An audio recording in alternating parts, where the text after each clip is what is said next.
अस्सलाम वालेकुम बेटा। अच्छा बेटा, आज हमारे पास टॉपिक है ऑटोनॉमिक नर्वस सिस्टम।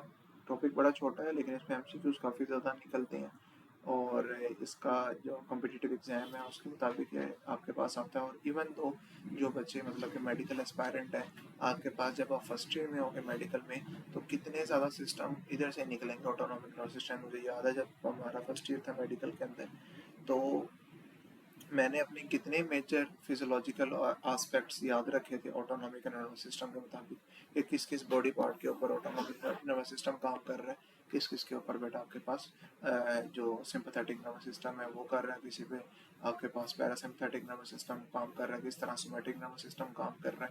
उससे फिर काफ़ी ज़्यादा कॉन्सेप्ट हमारे क्या होते हैं, क्लियर हो जाते हैं। और ये मुझे भी लॉन्ग क्वेश्चन आया था जब मैंने बोर्ड के एग्जाम दिए थे। अच्छा बेटा, ऑटोनॉमिक नर्वस सिस्टम करने से पहले आपको पता होना चाहिए हमारे पास बेसिक चीज़ क्या है। सबसे पहले नर्वस सिस्टम।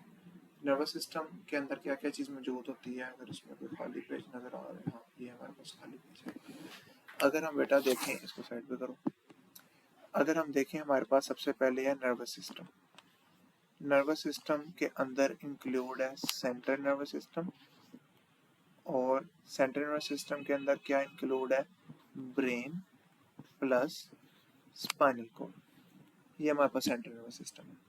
अब ब्रेन के अंदर, ब्रेन से 12 क्रेनियल नर्व निकलती हैं। जो ब्रेन से नर्व निकल रही है वो कौन सी है, क्रेनियल नर्व्स, और वो कितनी है, 12, CN लिख दिया मैंने। और जो स्पाइनल कॉर्ड से निकल रही है वो कितनी होती हैं, 31। ये पेयर की बात कर रहा हूँ, मतलब 12 12 24 हो जाएगा, और 31 31 62 हो जाएगा। और इसको हमने क्या कह दिया, ये स्पाइनल कॉर्ड नर्व्स है। ओके हो गया। अब अगर हम आ जाए, ये जो 12 होती है ना, ये कुछ इनमें से मोटर है, कुछ इनमें से सेंसरी है, और कुछ इनमें से क्या है, मिक्स्ड है। इंशाल्लाह ताला जब मेडिकल लैब में आप जाओगे तो उसमें आप इन सबके नाम भी पढ़ोगे कि कौन सी वेगस नर्व है, और फिर उसके बाद जुबान के नर्व है, आपके पास आंखों के नर्व है, फिर अबडक्टर नर्व हैं, सारी सारी चीज़ें आप पढ़ोगे। और लेकिन जो स्पाइनल कॉर्ड की नर्व्स होती हैं वो 31 की 31 क्या होती हैं, मिक्स्ड होती हैं। मतलब इसके अंदर सेंसरी सेल बॉडी भी वो पाया जाता है, एक्सॉन पाए जाते हैं, और मोटर एक्सॉन भी पाए जाते हैं। अच्छा, ये जो सारा चीज बनती है ना, ये सारा है पेरिफेरल नर्वस सिस्टम। ये सारा क्या है, पेरिफेरल नर्वस सिस्टम। वो तमाम नर्व्स जो ओरिजिनेट हो रही हैं फ्रॉम सेंट्रल नर्वस सिस्टम वो आपके पास कहती हैं peripheral nervous system. Peripheral nervous system आगे सब डिवाइडेड इनटू टू कंपोनेंट। एक आपके पास है ANS, ऑटोनॉमिक नर्वस सिस्टम, ठीक है। और एक आपके पास होता है SNS, सोमैटिक नर्वस सिस्टम। जो ऑटोनॉमिक नर्वस सिस्टम है ये आगे फर्दर डिवाइडेड है इनटू सिंपैथेटिक नर्वस सिस्टम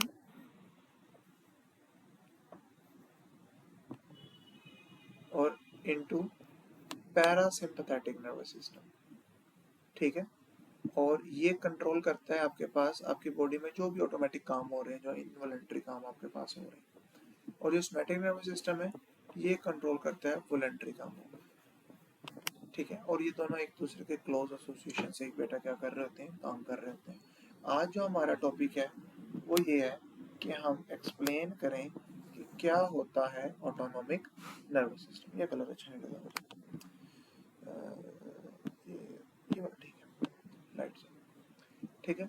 अब बेटा हमारे पास ऑटोनॉमिक नर्वस सिस्टम आता है। पूरा लेक्चर सुनिएगा, बहुत ही इंपॉर्टेंट है। सारे एमसीक्यूज क्लियर होंगे, चाहे वो एमडी कैट के हों, चाहे वो आपके पास लम्स के हों, चाहे आपके पास ई कैट के हों, चाहे आपके पास इवन इंडियन कंटेंट भी इसमें थोड़ा सा डाल दिया मैंने, ठीक है, तो वो भी आप देख लीजिएगा। अब ऑटोनॉमिक नर्वस सिस्टम क्या है। ऑटोनॉमिक नर्वस सिस्टम आपके पास सारा motor neuron of autonomic nervous system are divided into two main division, sympathetic and parasympathetic nervous system. अब sympathetic nervous system में क्या होगा वो देखना है, और parasympathetic nervous system में क्या होगा वो देखना है। जनरली अगर ऑटोनॉमिक नर्वस सिस्टम की बात करें, ये वो उन तमाम चीज़ों को देखते हैं जो ऑटोमेटिक काम चल रहा है। ये इंटरवीन करते हैं तमाम इंटरनल ऑर्गन्स को, और ये यूटिलाइज करते हैं दो न्यूरॉन और एक गैंग्लियन फ्रॉम ईच इम्पल्स। ये भी एमसीक्यू का पॉइंट है, ये देख लो। दो न्यूरॉन को और एक गैंग्लियन को क्या करते हैं, ये यूटिलाइज करते हैं। मैंने आपको कहा था कि गैंग्लियन क्या होता है, collection of cell bodies outside the central nervous system. अब सिंपैथेटिक नर्वस सिस्टम होता कहाँ से है बेटा, ये middle portion of spinal cord, ये T1 से स्टार्ट होगा T12 तक, फिर इसके बाद L1 प्लस L2। T1 क्या है, थोरेसिक पोर्शन, जो वर्टिब्रा का थोरेसिक पोर्शन होता है, T1 से लेकर 12वीं थोरेसिक पोर्शन तक उधर तक रहेगा। प्लस इसमें बेटा आपके पास लंबर रीजन का पहले और दूसरा नर्व इंक्लूड हो रहा है। मिडिल पोर्शन है क्योंकि थोरेसिक नर्व, और उसके बाद थोड़ा सा नीचे से भी आपके पास जाता है, ठीक है। फंक्शनल रोल क्या है अब, अच्छा सिंपैथेटिक नर्वस सिस्टम ऑन कब होता है, सिंपैथेटिक नर्वस सिस्टम तब ऑन होता है जब कोई इमरजेंसी सिचुएशन हो, फाइट और फ्लाइट मोड ऑन हुआ हो, और इसके इफेक्ट क्या आते हैं, हार्ट बीट तेज हो जाती है, ब्लड पंपिंग ज़्यादा हो जाती है, जो आपके पास प्यूपल है वो डायलेट कर जाता है, और जो डाइजेशन है वो इनहिबिट हो जाती है। अच्छा बेटा, ये बड़ा क्लोजली रिलेट करता है आपके पास, और अच्छा ये केमिकल नेचर के ऊपर भी काम करता है। आपके पास हार्मोन्स को भी रिलीज हो जाते हैं, पैरासिम्पैथेटिक नर्वस सिस्टम जैसे रिलीज होता है तो एड्रेनलिन, नॉरएड्रेनलिन, एपिनेफ्रिन, नॉरएपिनेफ्रिन ये भी रिलीज होना स्टार्ट हो जाती है। जो एड्रेनलिन है वो आपके पास आपके जो मसल्स हैं, स्केलेटल मसल्स हैं, वहाँ की जो ब्लड वेसल्स हैं बेटा, उनको डायलेट कर देता है ताकि आपके पास उसमें ब्लड रश करे, और जो आपके पास आपका डाइजेस्टिव ट्रैक की ब्लड वेसल्स हैं उसको क्या कर देता है, कंस्ट्रिक्ट कर देता है एड्रेनलिन हार्मोन, जिसकी वजह से डाइजेशन क्या हो जाती है, स्टॉप हो जाती है, ठीक है। फिर हमारे पास आता है parasympathetic nervous system. Parasympathetic nervous system में हमारे पास क्रेनियल नर्व भी मौजूद है और वेगस नर्व भी मौजूद है। वेगस नर्व आपके पास नर्व नंबर 10 होती है, और ये one of the largest nerve है, जो आपके ब्रेन से जाती है, आपके चेस्ट कैविटी में भी मतलब चेस्ट को भी कवर कर रही होती है, इंटरकोस्टल मसल पे फ्रैंकिक नर्व भी इसमें से निकलती है जो डायफ्राम को नर्व सप्लाई देती है। इसके बाद ये आपके गट एरिया के ऊपर भी गई होती है, और इसके अलावा जो नर्व रीजन है at the bottom of the spinal cord, bottom of the spinal cord का मतलब है जो टेल रीजन, सैक्रम रीजन है, एस रीजन है, ठीक है, उससे भी आपके पास नर्व निकलती हैं, तो वो उसको क्या कर रही होती है, कंट्रोल कर रही थी। अब इन हर एक का क्या क्या काम है वो मैं आपको आगे बताऊंगा, ठीक है। फंक्शन क्या है, it promote all the internal response with the relax state, relax state या हीमोस्टैटिक स्टेट जो होता है उसमें काम करती हैं, प्यूपल को कंस्ट्रिक्ट कर देती हैं, प्रमोट करती हैं डाइजेशन को, हार्ट बीट आपके पास जितनी है नॉर्मल उतने करती हैं, रिटार्ड करती हैं उसको, ठीक है। अब ये एक डायग्राम है, इसको आप देखिएगा। हाँ जी, ये पैरासिम्पैथेटिक वाला पोर्शन है, ये वाला, और ये आपके पास क्या है, सिंपैथेटिक वाला पोर्शन है। अच्छा, इसमें अगर हम ये देखें, लाइन की थिकनेस थोड़ी सी कम कर देते हैं, इसमें अगर देखें तो क्रेनियल नर्व ब्रेन से निकल रही है, कहाँ से निकल रही है बेटा, ब्रेन से निकल रही है क्रेनियल नर्व, ब्रेन से क्रेनियल नर्व निकल रही है, कहाँ कहाँ पे जा रही है, प्यूपल के पास जा रही है, प्यूपल को क्या कर रही है, कंस्ट्रिक्ट, हार्ट के पास जा रही है, हार्ट को क्या कर रही है, स्लो, लंग्स के पास जा रही है, एयरवेज को कंस्ट्रिक्ट करती है, ताकि क्योंकि नॉर्मल इतना चाहिए होता है, हमें इतनी ज़्यादा एयर तो नहीं चाहिए होती जब हम रिलैक्स स्टेट में हो। ब्लड वेसल को क्या करवाती है, कंस्ट्रिक्ट करवाती है। लीवर को है उसका बाइल रिलीज करवाती है, ये भी एक एमसीक्यू उसका पॉइंट है कि पैरासिम्पैथेटिक सिस्टम का लीवर के ऊपर या गॉल ब्लैडर के ऊपर क्या काम होता है। इसके बाद जो डाइजेस्टिव सिस्टम है वहाँ पे स्टिमुलेट करती है activity of stomach and intestine. अच्छा, ये तो होगी जो ब्रेन में से नर्व्स आ रही हैं वो ये काम करेंगी, ठीक है।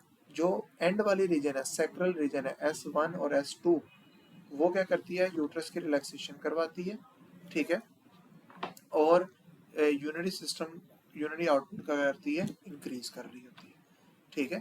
अब मिडल पोर्शन आ गया, ये फर्स्ट पोर्शन है, ये लास्ट पोर्शन है, और ये आपके पास थोरेसिक और जो लंबार रीजन होता है ये आपके पास मिडल पोर्शन आता है। इस मिडल पोर्शन के ऊपर क्या काम चल रहा है भाई, वो हम देखते हैं। मिडल रीजन है थोरेसिक और लंबर वाला, इसमें से T1 से स्टार्ट होगा T12 तक, और ये भी याद रखिएगा कि ये आपके पास डोर्सल साइड से आपके पास आता है, गैंग्लियन जो बना होता है, ठीक है, और इस तरफ ही हमारे पास आ रहा होता है जो भी आपकी जो साइड आ रही है। थोरेसिक रीजन में प्यूपल को क्या कर रही है, डायलेट, ये क्या करता था, कंस्ट्रिक्ट, हार्ट बीट को क्या कर रही है, तेज, ये क्या करता था, स्लो, एयरवे को क्या कर रही है, डायलेट, ये क्या करता था, कंस्ट्रिक्ट, स्वेट ग्लैंड को क्या करती है, एक्टिवेट, लीवर को क्या कहती है, स्टिमुलेट करो कि ग्लूकोज रिलीज करे। ये स्टिमुलेट करवाती है बाइल को क्योंकि डाइजेशन करवानी है। ये स्टिमुलेट करती है ग्लूकोज को क्योंकि हमारे पास एनर्जी क्या चाहिए, ज़्यादा चाहिए, भागना है या लड़ना है। जो डाइजेस्टिव सिस्टम है बेटा, उसकी एक्टिविटी क्या होती है, कम होती है। एड्रिनल ग्लैंड को स्टिमुलेट करती है, एड्रेनलिन और नॉरएड्रेनलिन को क्या करे, रिलीज करे। यूट्रस की जो वजाइनल है वो जो कंस्ट्रक्शन करवाती है, और जो आपके पास यूरिनरी सिस्टम है उसकी क्या करवाती है, रिलैक्सेशन करवाती है। ठीक है, तो ये हमारे पास इंक्रीज करता है यूरिनरी आउटपुट, और ये यूरिनरी सिस्टम को क्या करती है, रिलैक्स करती है। इसलिए अक्सर डर में पेशाब वगैरह भी निकल जाता है। ठीक है, क्योंकि वो बहुत ज़्यादा पैरासिम्पथेटिक नर्वस सिस्टम क्या हुआ होता है, ऑन हुआ होता है। अच्छा, तो ये हमारे पास वो तमाम चीज़ें हैं जो सिंपैथेटिक नर्वस जो आपका पैरासिम्पथेटिक नर्वस सिस्टम क्या करते हैं, काम कर रहे होते हैं। इसके बाद लाहौर बोर्ड के मुताबिक आपने इसको लिखना कैसे है वो देख लेते हैं। Autonomic nervous system, motor neuron of autonomic nervous system divided into two main सब डिवीजन्स, सिंपैथेटिक और पैरासिम्पथेटिक। की फीचर क्या है, ये ऑटोमेटिकली काम करते हैं, इंटरनल ऑर्गन को इंटरवेन किया हुआ है, इनको दो न्यूरॉन और एक गैंग्लियन चाहिए होता है। सिंपैथेटिक नर्वस सिस्टम, सबसे पहले ओरिजिन और लोकेशन। ये जो गैंग्लियन फाइबर्स रिलीज होते हैं middle portion of the spinal cord से, T1 से लेकर L2 तक normally. These fibers are almost terminate in the ganglia that lie near the spinal cord. Spinal cord के नियर बेटा आपके पास होते हैं। जब स्पाइनल कॉर्ड की आप डायग्राम पढ़ते हो तो उसमें एक गैंग्लिया भी बनाते हो। फंक्शन क्या है बेटा, इमरजेंसी सिचुएशन में ये ऑन होते हैं और फाइट और फ्लाइट मोड क्या करते हैं, एक्टिवेट करते हैं। स्पेसिफिक अफेक्ट क्या आ रहे हैं कि हार्ट बीट को क्या करते हैं, एक्सेलरेट करते हैं, डिलेट करते हैं प्यूपल को, इनहिबिट करते हैं डाइजेशन ऑफ फूड को। पैरासिम्पैथेटिक नर्वस सिस्टम क्या काम करता है, सबसे पहले आपको पता होना चाहिए इसकी लोकेशन और ओरिजिन क्या है। चंद एक क्रेनियन नर्व है और जिसमें वैगस नर्व भी इंक्लूड है, और इसके अलावा bottom portion of the spinal cord, इसमें S1 S2 आपके पास आ जाता है। Function and role, it promote all the internal responses associated with the relaxed stage. इसमें क्या होती है, contraction of pupil, promote the digestion, slow down the heartbeat. So that's it for today's lecture. अगर बेटा कोई मसला आ रहा हो तो जरूर पूछिएगा।